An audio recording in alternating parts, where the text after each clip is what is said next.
¿En el Ecuador se puede o no se puede denunciar un delito? Esta ingenua idea, dice, de creer que se puede denunciar un delito en el país.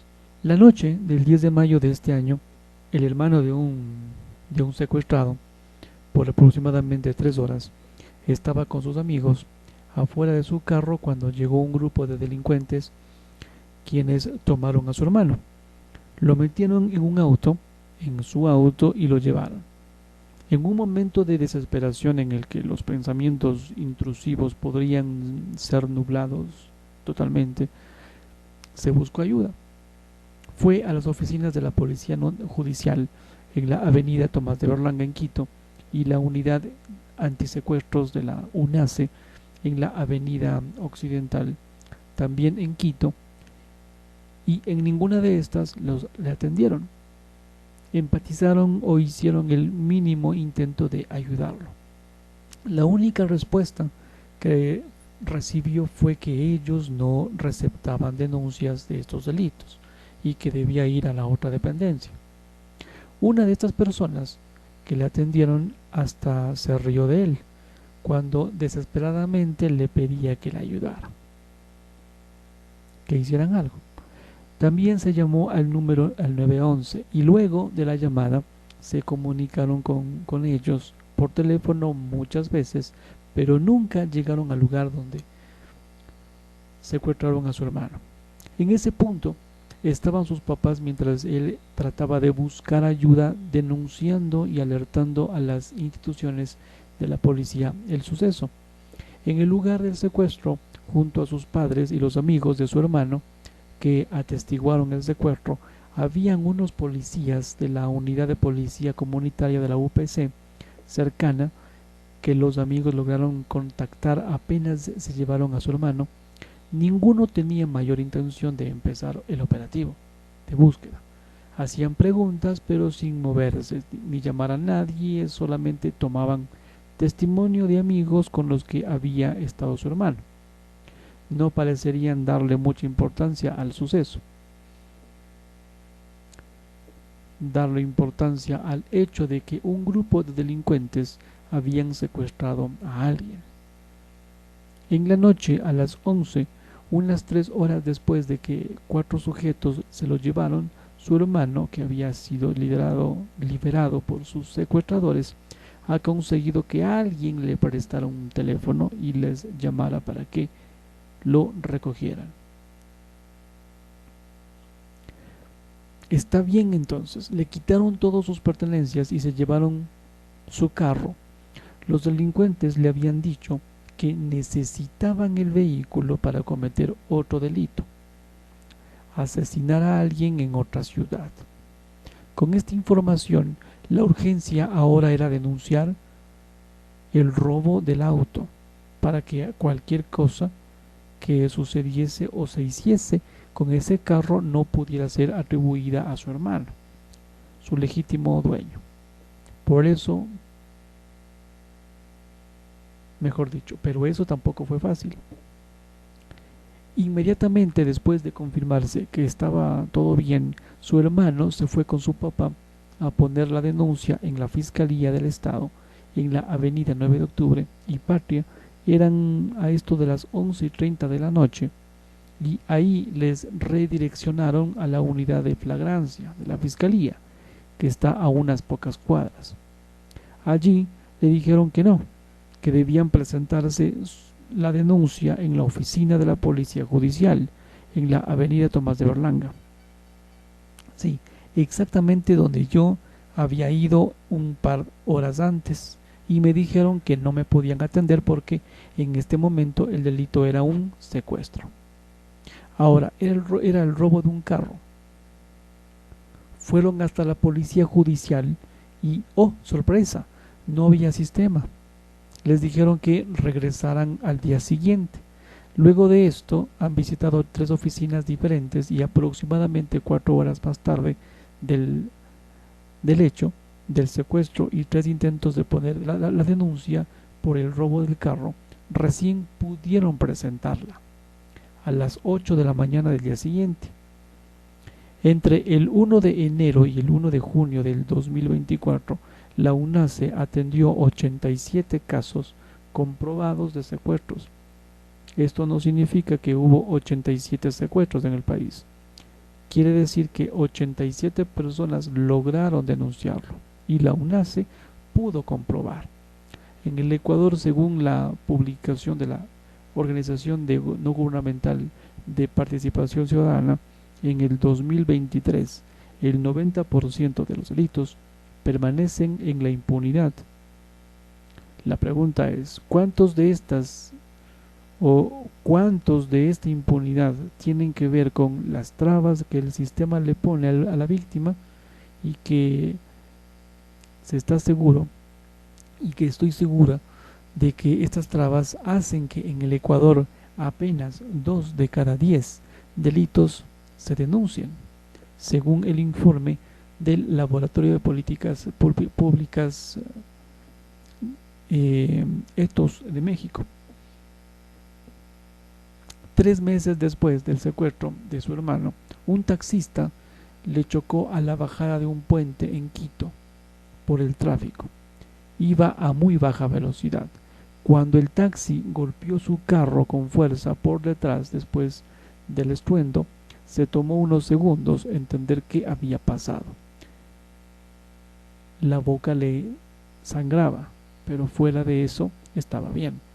Entonces, se estacionó a un lado de la avenida para revisar qué había pasado y conversar con el conductor que le chocó. Pero él nunca se detuvo, se fugó, como siempre. En el Ecuador, de acuerdo al Código Orgánico Integral Penal COIP, quien ocasiona un accidente de tránsito y huye del lugar de los hechos debe ser sancionado con el máximo de la pena, que corresponde a la infracción cometida. Otro conductor tomó una foto del taxi antes de que se fugara en la que se pueda ver la placa y se la pasó. En un sitio web de la información pública se pudo encontrar los datos del conductor con su nombre. Con ese nombre encontró el número de registro único de contribuyentes del RUC, la identificación tributaria de todos los ecuatorianos. Ya con esta información recopilada se pudo ver más datos en el Servicio de Rentas Internas y en la página de la Agencia Nacional de Tránsito, la ANT. Con la placa también encontraron que el taxi pertenecería a la cooperativa Capitán Galomiño. Descubrió aquí ya sin sorpresa que hasta la fecha del choque, el día 28 de agosto del 2024, el conductor profesional, entre comillas, Pilco Gualoto, quien se dio a la fuga, acumulaba 65 multas de tránsito. Este taxista cometió tantas infracciones que le pregunta cómo sigue manejando tan campante. Entre ellas, parquear en lugares prohibidos, desobedecer a un agente de tránsito, no utilizar cinturón de seguridad, cambiar bruscamente el carril, llevar en brazos o en sitios no adecuados a personas, animales u objetos, conducir sin salvoconducto, entre otras. Todas estas contravenciones se supone que restan puntos de su licencia. Cada conductor en Ecuador tiene 30 puntos en su licencia y con cada infracción se van restando. Al perder los 30 puntos, se supone que esta licencia se la suspende por 60 días y el conductor debe tomar un curso obligatorio. Al aprobarlo, puede recuperar únicamente 15 puntos. Si le quitaran un punto por cada infracción, aunque por lo general se pierde más, este taxista ya hubiera perdido su licencia más de 2 veces. ¿Cuántas veces le han suspendido la licencia a este conductor? ¿Tendrá puntos? ¿Debería estar tras el volante? Se atrevió a decir que no, pero gracias al ineficiente sistema, a la poca información y a la falta de voluntad de los funcionarios en las diferentes entidades a las que esta persona sigue en las vías poniéndonos en riesgo a todos. Los accidentes continúan, pero es el hecho de darse a la fuga muestra de cuerpo entero al taxista que le chocó y a la seguridad de él de que goza de total impunidad. De acuerdo con los datos del INEC, Instituto Nacional de Estadísticas y Censos, en el primer trimestre de este año se han registrado 4.868 siniestros de tránsito en el país. Los choques representan el 46,69% de estos. En Quito son la primera causa de muerte de hombres jóvenes. Hace unos días, ironías de la vida, un medio entrevistó a Jean Todt, enviado especial de la ONU para la seguridad vial y exdirector de la escudería Ferrari en Fórmula 1. Todt dijo que la única forma de reducir los siniestros era que la gente que infringe la ley que infringe la ley sea sancionada, ya que sean sanciones tan severas que los conductores les tengan miedo. Pero como vemos ahora, esto parecería un chiste del cual el conductor Pilco Gualoto de la cooperativa mencionada Capitán Galomiño puede reírse, gracias a que la impericia de la Fiscalía, los agentes de tránsito y la justicia ecuatoriana. En fin, después de hacer estos trámites con el seguro de su auto, dejarlo en el taller e ir a que le revisaran la herida de la boca, quiso poner una denuncia.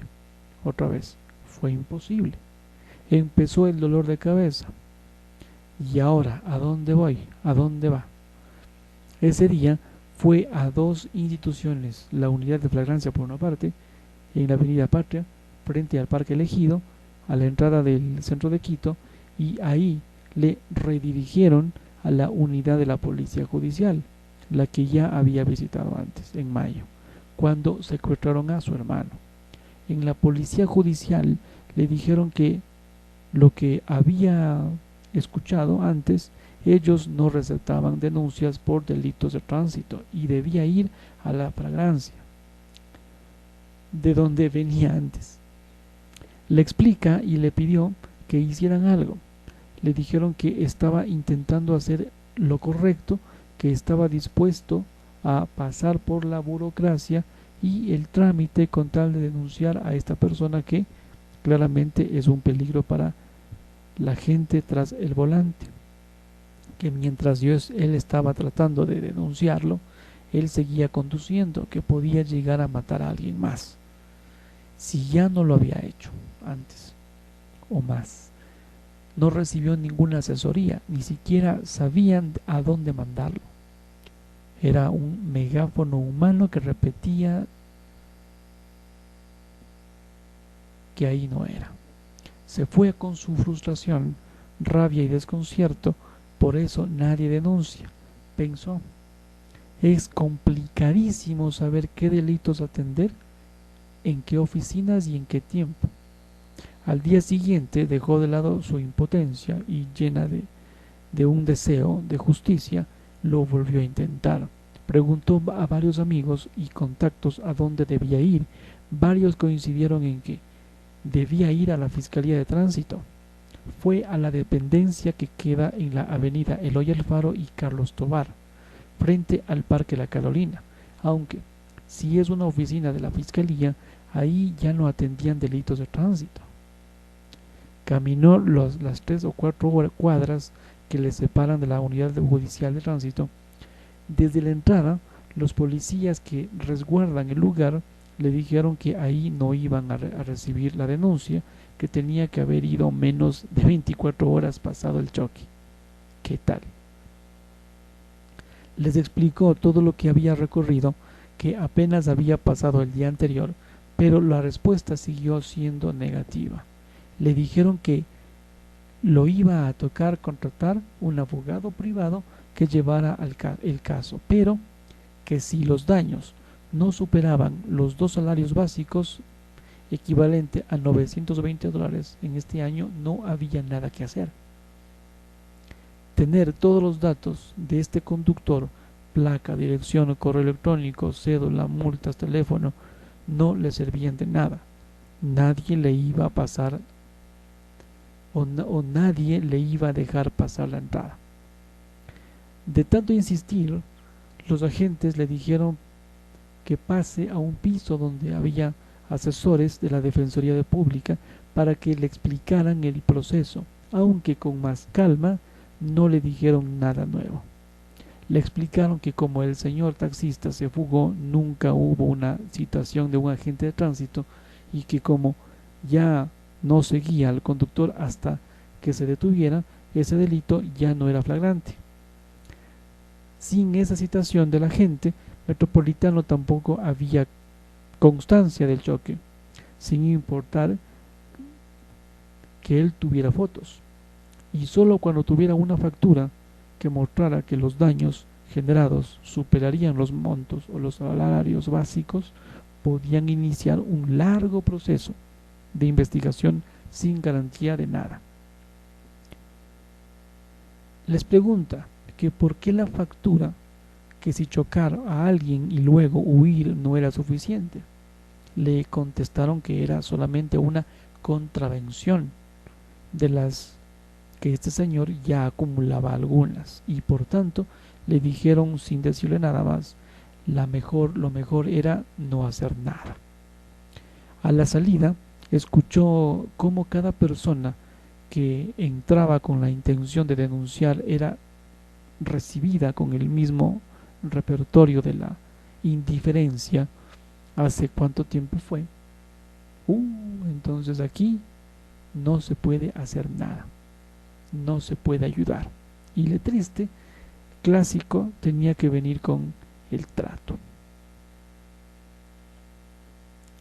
Tenía que ir ese mismo rato.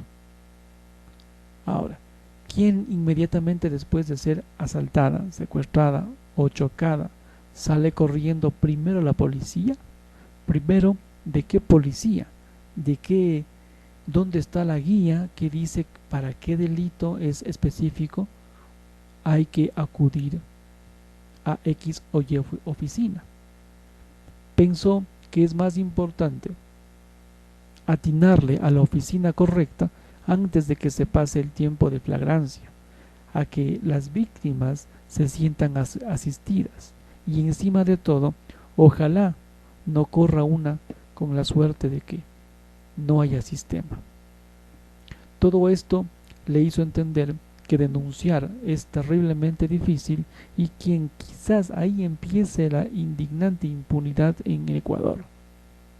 Te mandan a un lugar a otro, aún sabiendo que no vas a encontrar una solución, solo se lanzan la pelotita, el problema entre una institución y otra, como una pelota de indolencia. Todos dicen algo diferente, tanto que llegué a convencerse de que en realidad no hay nada que hacer. Ningún funcionario sabe qué hacer, solo saben que no les corresponde a ellos hacer algo. Después del secuestro de su hermano, escribió una guía para saber cómo reaccionar ante estas situaciones. En esta ocasión entrevistó a un agente de la UNACE y le dijo que él mismo había capacitado a todas sus intendencias de la policía para que en todas recibieran denuncias para todos los delitos. Pero en la práctica esto no es así. Las personas que han sufrido un delito y que buscan asistencia se sienten perdidas, abandonadas e ignoradas por un sistema que no parece que quiere resolver nada, sino tirarle el problema a alguien más. ¿Cuál es el resultado? Una ciudadanía que no denuncia, no por miedo, sino por desconocimiento o por el desgano que da a encontrarse con tantas puertas cerradas cuando se intenta hacer lo correcto, por la apatía con las que se tratan los casos. Al final, así tenga seguro este accidente de tránsito que no fue su culpa, le ha generado gastos y gastos que debería pagar el conductor, al que hasta ahora no ha logrado denunciar.